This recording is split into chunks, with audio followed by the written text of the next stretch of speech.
ഏകദേശം 112 AD ബിഥീനിയയുടെ Roman ഗവർണറായിരുന്ന Pliny Trajan ചക്രവർത്തിക്ക് ഒരു കത്തെഴുതുകയാണ്. എന്താണ് വിഷയം?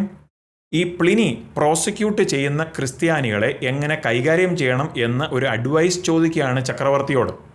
അപ്പോൾ താൻ വിവരിക്കുന്നത് ക്രിസ്ത്യാനികൾ അതിരാവിലെ തന്നെ എഴുന്നേറ്റ് ഒരുമിച്ച് കൂടും ആരാധിക്കുവാൻ. എന്നിട്ടാണ് തൻ്റെ 10ാമത്തെ പുസ്തകത്തിൽ 96ാമത്തെ ആ ലെറ്ററിൽ താൻ എഴുതിയിരിക്കുന്നത്, ഈ കൂടി വരുന്നവർ ക്രിസ്തുവിനെ ദൈവത്തെ പോലെ കണ്ട് ക്രിസ്തുവിന് പാട്ടുകൾ പാടുമെന്ന്. നിങ്ങളൊന്ന് ചിന്തിച്ചു നോക്കി. ആ സമയത്ത് റോമൻ ചക്രവർത്തിമാരെയായിരുന്നു കണ്ടിരുന്നത് ദൈവങ്ങളെപ്പോലെ. അവരെ ആരാധിച്ചിരുന്നു, അവരെ നമസ്കരിച്ചിരുന്നു. ഹിസ്റ്റോറിയൻസ്, ചരിത്രകാരന്മാർ അതിനെ വിളിച്ചിരുന്നത് തന്നെ ദ ഇംപീരിയൽ കൾട്ട്.